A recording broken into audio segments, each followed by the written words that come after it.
যে আল্লাহ তাআলা কোন মাকসাদ কোন উদ্দেশ্য হয়ে বান্দা ইবাদত করে। দুনিয়াতে পাঠানোর জন্য দুনিয়াতে পাঠাতে এই উদ্দেশ্যে যে আমার ইবাদত করবে। আমরা রূহের জগৎ ছিলাম, আমাদের রূহগুলো একটা নির্দিষ্ট জায়গায় ছিল, আমাদের আল্লাহকে ছিল আলোরে আল্লাহ থেকে আল্লাহ তাআলা আমাদেরকে দুনিয়াতে পাঠাইছেন যে আমার বান্দারা দুনিয়াতে আমার ইবাদত করবে। আমার খালাকতুল জিন্না ওয়াল ইনসা ইল্লা লিয়াবুদুন, আমার ইবাদত করবে। ইবাদত কি? নামাজ রোজা এগুলো ইবাদত, হজ যাকাত কুরবানি এগুলো ইবাদত, সমাজে ভালো ভালো কাজ করা। এমনকি হাদিসের মধ্যে আছে ইমানের ৭৭টা শাখা, কয়টা? ৭৭টা। ইমানের ৭৭টা শাখা। তো আমরা তো ইমানদার।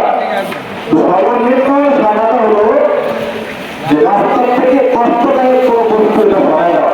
আমরা রাস্তাতে হাঁটতে চলতেছি, হঠাৎ দেখা যায় আমার চলার পথে এমন একটা জিনিস যেটার মধ্যে চিন্তা দেয়া মানুষ আহত হতে পারে। আমি দেখলাম, আমি সচেতন, কিন্তু আমি একটা রাস্তাটা দেখতে পাই, কিন্তু আমি তো অল্প মানুষ চোখে কম থেকে বাতাস শরীরে নিয়ন্ত্রণ রাখতে পারবে না। কিন্তু মানুষ লাঠি বাড়তে চলে, ওই লোকটা নিয়ন্ত্রণ রাখতে পারবে না। এগুলো আমি কি করবো? ওই কষ্টদায়ক বস্তুটা কাটা হোক, পাথরের করা হোক, কলার ফোকলা হোক, যেটাই হোক, এটা রাস্তার থেকে সরাই দেওয়া। এবার কি হবে কাজ?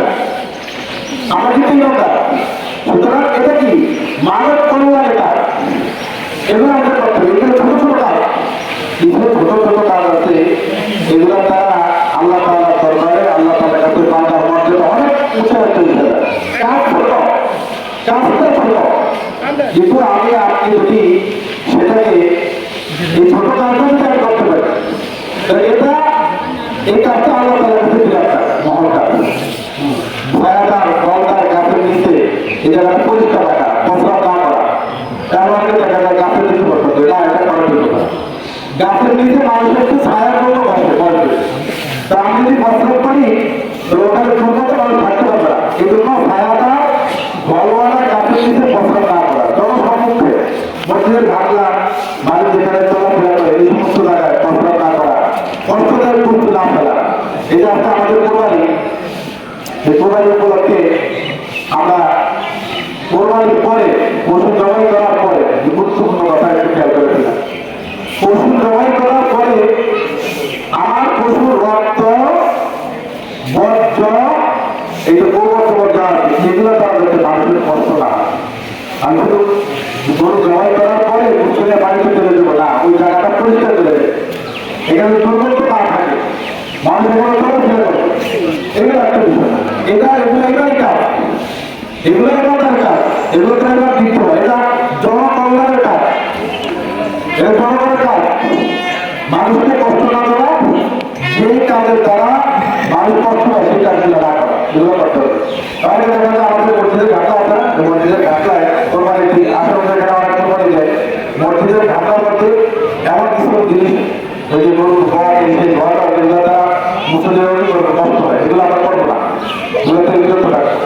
এরপরে একটা বর্জ্য করতে চলে যাচ্ছে, রক্ত আর এগুলো বাড়ির মধ্যে চাপা দিয়া উপরে মিশিয়ে কলম দিয়া এগুলো এমন হয়ে করবো যাতে একটা জিনিস মনে রাখবে, যেটা আমার কষ্ট হয় এটা আমার কষ্ট হবে। আল্লাহ রসুলের একজন সাহাবী অনেক দূর থেকে অনেকদিন পরে গেছে, হুজুর আমি তো আমার দরবারে আসতে পারি না, আমি তো আমার ভিতরে কোনো কিছু জানতে পারি না, অনেকদিন পরে আসছি, এখন আমি কিভাবে চললে আমার জিন্দগিটা সুন্দর হবে, সম্ভব হবে, মুসলমান হিসাবে আমার জিন্দগিটা ভালো হবে, আখেরাতে ভালো হবে, কল্যাণ হবে, আমাকে সেই পথটা বাতলাবে। নবীজি বললেন, তুমি ফরজের বিষয়গুলোতে নামাজ রোজা এগুলা কথা বলার পরে এরপরে তুমি খেয়াল করবা যেই কাজটা তোমার মনের মধ্যে ধরতে লাগে, যে কাজটা তোমার মনে করতে তোমার জন্য বাধা দেয়, তোমার অপছন্দ, ওই কাজটা তুমি করবা। যে কাজটা ধরতে লাগে, যেমন আমরা মাথাটা একসাথে ধমক দিই, আমার দিদিকে বলে বা আমার ছেলে মেয়েকে বলে আমি ধমক দেবো, আমার ছোট ভাই আমার ধমক দিলাম, তো ধমক দিলে কি হয়, এটা আমার উপরে আর কি করবো, আমাকে যদি কেউ ধমক দেয় আমার কাছে কেমন লাগে, খুব খারাপ লাগে, প্রেশার বাইরে যায়। আমার জানা মধ্যে এমন একজনের সাথে আমার একবার দেখাইছে যে সে ধমক খাওয়ার পরে তার প্রেশার অনেক বাইরে গেছে। হ্যাঁ,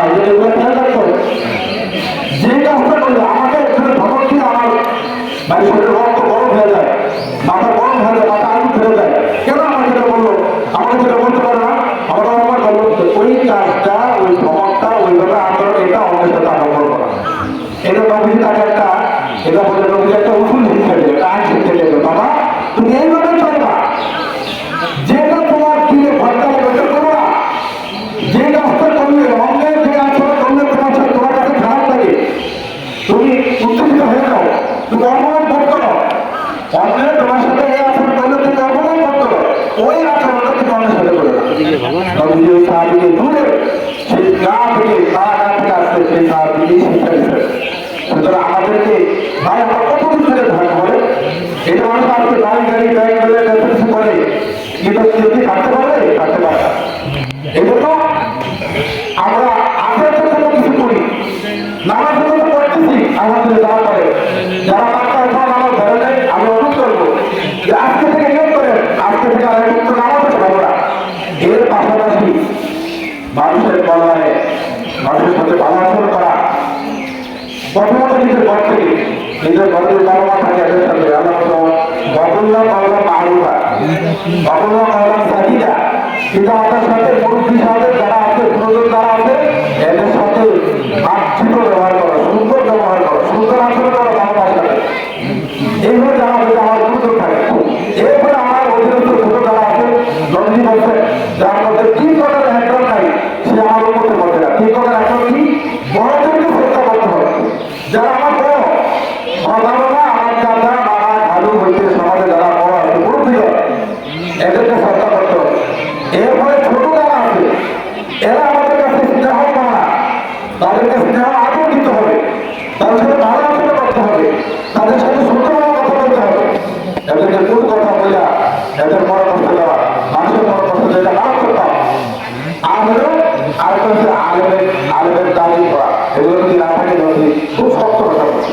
সুতরাং আমাদের ঘরটাকে আমরা সুন্দর করি।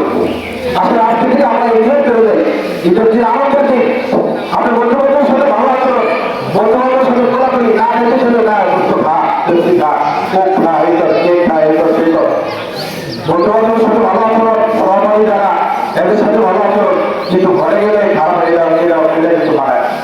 ঘরে বিভিন্ন পরিবার ছেলে পরামর্শ যারা আছে এদের সাথে খারাপ আচরণ, এরা ইসলাম শিক্ষা দেয়। ঘরে কি ভালো আচরণ করবে, আমাদের আচরণটা আমরা ঘরের থেকে শুরু করি, যাতে আমার আচরণ ছাড়া আমার বাবারা যদি থাকে এরা কষ্ট না পায়, আমার দিদি যদি একটু কষ্ট না পায়, ছেলে তারাও একটু কষ্ট না পায়। হ্যাঁ, যেখানে শাসন করে শাসন করতে হবে, শাসন করা নিষেধ না, কিন্তু প্রত্যেক কথাই তাদেরকে গাওয়া করা, কিছু তাচ্ছিল্য করা, জিনিস কিছু তাচ্ছিল্য করা, তার বাড়ির থেকে খোঁজখবর রাখে না, কাপড় খবর দেয় না, তারপরে বিভিন্ন রকমের ঈদ উপলক্ষে আসে না, খোঁজখবর দেয় না, এই ধরনের কথা বলে মহিলাদেরকে দিদিদেরকে ভোটা দেওয়া, এগুলো কখনোই ইসলাম সমর্থন করে না। এগুলো আমরা করতে পারি না, এগুলো করবেন না, এগুলো করবেন না। সুতরাং আমাদের ঘরটাকে আমরা সুন্দর করি, ঘরটাকে সুন্দর করি, এরপর আমরা তাদের সাথে চলাফেরা করি, সমাজে চলাফেরা করি, এদের সাথে আমরা ভালো আচরণ করি, সুন্দর আচরণ করি। ভালো আচরণ ভালো আচরণ যেগুলো তারা ইমানদারের মধ্যে অনেক বৃদ্ধি দেয়, আল্লাহ তারা ইমানদারকে অনেক আলা অনেক উঁচা মাকাম দেয়, এই কাজগুলো আমরা করি। এবং তার সাথে পাওয়া যাওয়া লেনদেন এগুলো আমরা সবসময় পরিষ্কার রাখবো, বলে যায় কার কখন একটা গেলেন সময় হয়ে যায়, তার কখন মধ্যে কাজ এসে যায়, এগুলো আমরা কি করবো, আমাদের লেনদেন পরিষ্কার রাখবো। বিশেষ করে ছোট কারণে আমি যেটা আমার ক্ষুদ্র অভিজ্ঞতায় আমার কাছে যেটা মনে হয়েছে, কারণ আমি যা কিছু আল্লাহ দান এরপরে নিজের যে একটা বুঝ, সে আমার নিজের ব্যক্তিগত একটা বুঝ অনুযায়ী আমার দেখা যায় বড় বড় যারা বড় বড় লোন দিয়ে পরিশোধ করি, কিন্তু ছোট খাটো যারা বাড়ি একজনের কাছে 500 টাকা নিচ্ছি, বছর বছর ভালো হয়, দোকানের কাছে 135 টাকা, একজনের কাছে 200 টাকা, ওই ছোট ভাইয়ের কাছে 300 টাকা, ওই আরেকজনের কাছে আরেকজনের একটা কাজ করে দিচ্ছে 200 টাকা, 100 টাকা, 50 টাকা, এগুলো আমরা বছর ভালো হয়, এগুলো না হয়ে যায়, এগুলো কম না। আপনি দেখেন সারা জীবন যদি দেখে আমি এরকম 1,000 টাকা মানুষের ঘর আস্তে আস্তে আমার নিজের মধ্যে আস্তে আস্তে এগুলো এমন করছে আপনি আস্তে করে ওই কিছু টাকার জন্য উনি লোক করছে বন্ধ করবে না, আমার দিনের থেকে ক্ষমা করতে পারবে না, তাহলে আপনি ওই ঋণটা দিয়ে করবেন।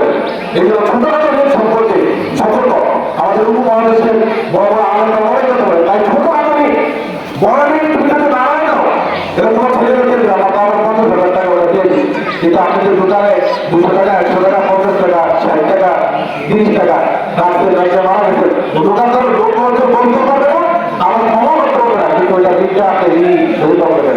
সুতরাং এই সমস্ত ছোটখাটো